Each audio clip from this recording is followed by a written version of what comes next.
Hey, Brad Kazmarski back, working on the second installment of my FMS coaching series, Live in Action.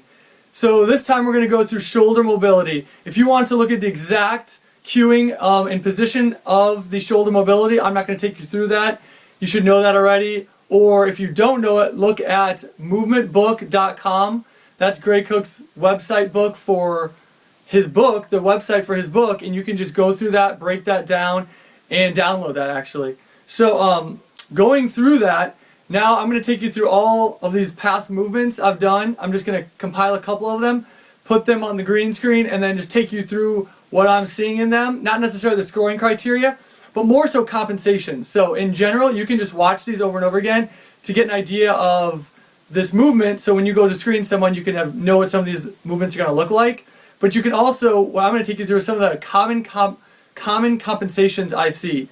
A lot of these compensations are similar, so no matter how many people you screen, you're going to see sort of these same patterns over and over again. And sometimes they're very obvious, but sometimes they're sneaky. You know, sometimes they move quickly through them, or they know very well how to compensate. And as Gray said before, good athletes are good at compensating.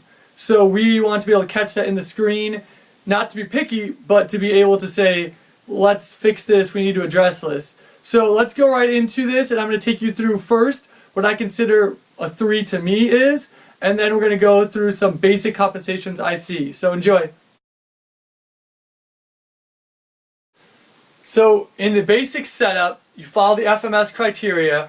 Here you're going to see what I consider in slow-mo a solid 3. She's able to stay tall in her T-spine, tall body posture. Yes, I should have got her feet closer together, but in general, she has no issue with this. No deviation, no lateral shift. That to me is a solid 3. Consider that when we move forward. Here you're going to see a very classic athlete imbalance side to side. So this side is not really an issue in my opinion. She's able to stay tall with her head. Here she's staying tall, but you're going to notice a difference left to right. So that's going to be exposed in the screen with the hands. This is something you're going to see and not have a problem with as long as you measure the hands and look at that. Here you're going to see a more classic compensation. If you look just at the hands alone and don't follow all the proper cueings, which is a huge problem in that we all do it. So look at that right away.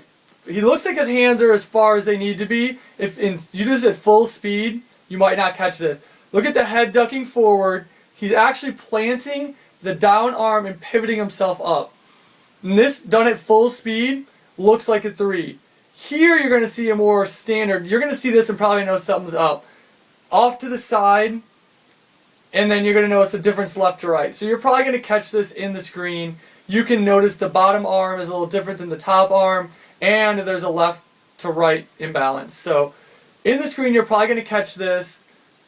This is just something to see as a common athlete fault, left to right side imbalance, noticeable to you. When you see this, you know what to do. Here is a great athlete compensating really well. If you look at this, it looks like, if I've done this in slow motion, or I will, right there, it looks like his hands are close.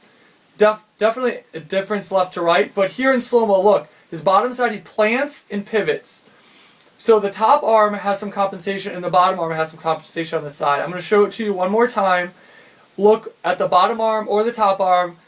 Either way, the bottom arm right here, he runs out of motion, plants, and then now pivots himself up in full speed. If you only are focusing on what the hands are, because his head stays fairly tall, you might not notice that that's not a true hand distance apart. Be aware that that ability of a good athlete to plant and pivot their arm to get it to look closer is a compensation. So don't just look at the end range of hands like they say in the movement standard. Again here, head going forward. To me, yes, you're not supposed to interpret what it is, but T-spine, head, whatever, he's creating space to allow himself to get his hands closer together. And that is a compensation. On this second side, you're going to catch that anyways. So right here, he doesn't cheat in that he's not pivoting that hand up. He's just giving a true limited range of motion measurement. So you're going to go right to the clearing, the FMS correction 1, which is probably clearing up the soft tissue in the T-spine. So the lat's going to get cleared up, the T-spine's going to get cleared up in a correction level 1 or a 1 screen anyways. So you're going to catch this, but this is a standard thing you're going to see if you screen a lot of athletes or older adults. They're going to pull that head forward to clear room. Here you're going to see in full speed, and I've done this in slow-mo, she clearly gets the hands to touch, so you might say, good athlete, good to go, ready to move. That's not the case. That side is pretty clear. This side, watch this bottom arm. She's able to stop right there and then pivot. In full speed, you don't see that. She whips that arm up so fast and touches, you might say she has a clear shoulder. Where really, you can't give the same hand position. So, be aware that these things that you're seeing you're gonna see every time you screen someone in a big group setting or multiple people. The head falling forward compensation to get more space is not staying true to the screen just to get the hands there. And especially the bottom arm planting and pivoting up to get that happens fast sometimes, and sometimes it happens slow. The slow one you'll probably catch, but if you're just focused in on where the hands are, you've got the yardstick or the FMS kit to measure, I'm at the palm distance and I'm holding it there, and that's what they get, you might miss the fact that that elbow pivoted and swung up really quickly. The athletes are and people in general are very good at planting and pivoting that. As you saw twice, rewind that and watch the kid in the white shirt and her, especially at full speed, can plant and pivot that so quickly that if you're only looking at the hands, you're not going to see that. And then if you're looking at just the hands, you're not getting a true shoulder range of motion, you're getting a compensated shoulder range of motion. So watch these over and over again so that when you go do your own screens, you're able to look not just at the hands, but where the hands stop moving.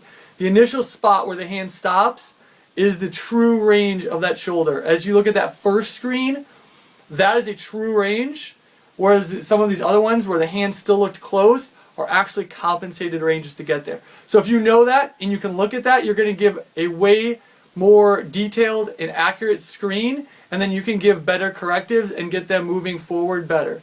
So I hope you enjoyed this shoulder mobility screen. Until next time.